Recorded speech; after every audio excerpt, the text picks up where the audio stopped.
Mr. Piper's Bus by Eleanor Clymer. Chapter 5. A Home for Cat and 3 Kittens. They traveled on all day. Mr. Piper couldn't help feeling glad to have Buster back. He liked to see him sitting up on the front seat with his head out of the window and his ears flapping in the breeze.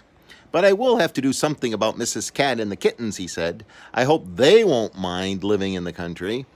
That evening, while Mr. Piper was getting supper ready, Mrs. Cat went hunting. She came back with a fine fat mouse, which she put down at his feet.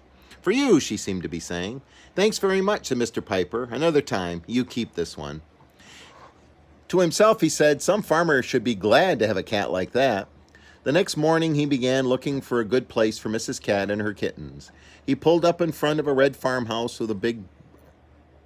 Let's see, I said that wrong. He pulled up in front of a red farmhouse with a big front yard. "This looks very nice," he told Mrs. Cat. "You'll like it." But when the farmer's wife came out and heard his story, she shook her head.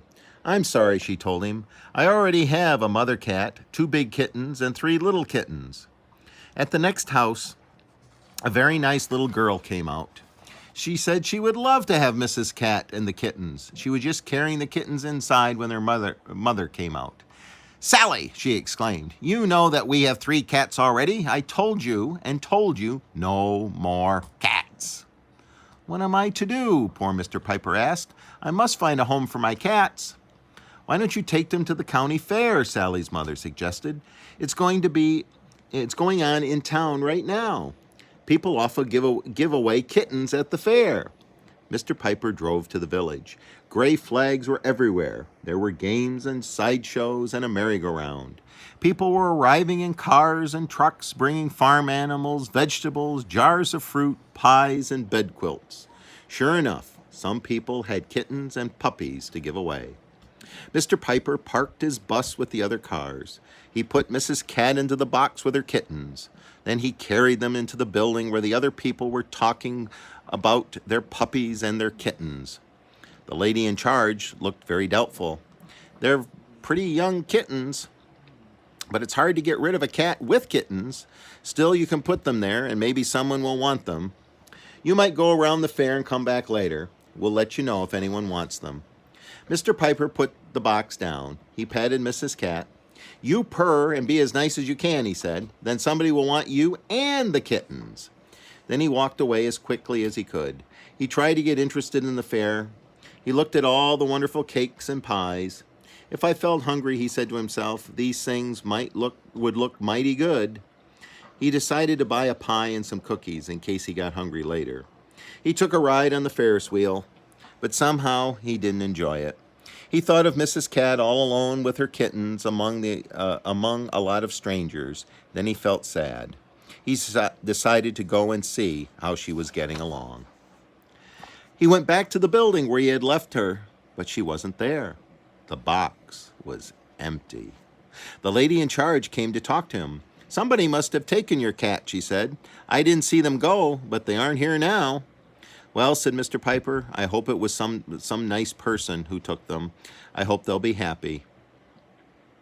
He went sadly back to his bus. The door was open. "Thought I shut that," he said.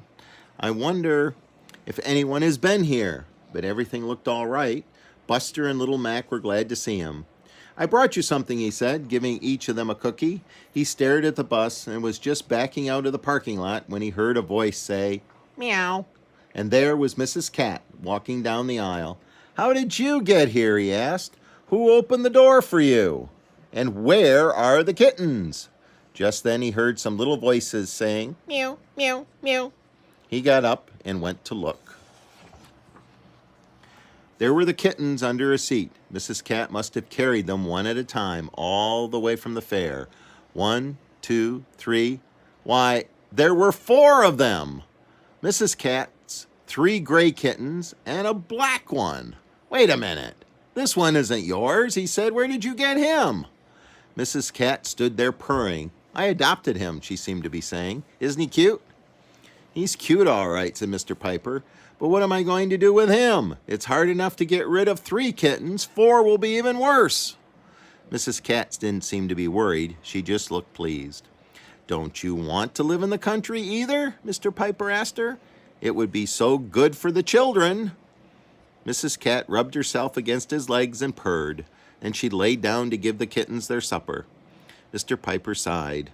What could anyone do with a cat like that? Shaking his head, he got back behind the wheel, and they started off again. And that is chapter 5.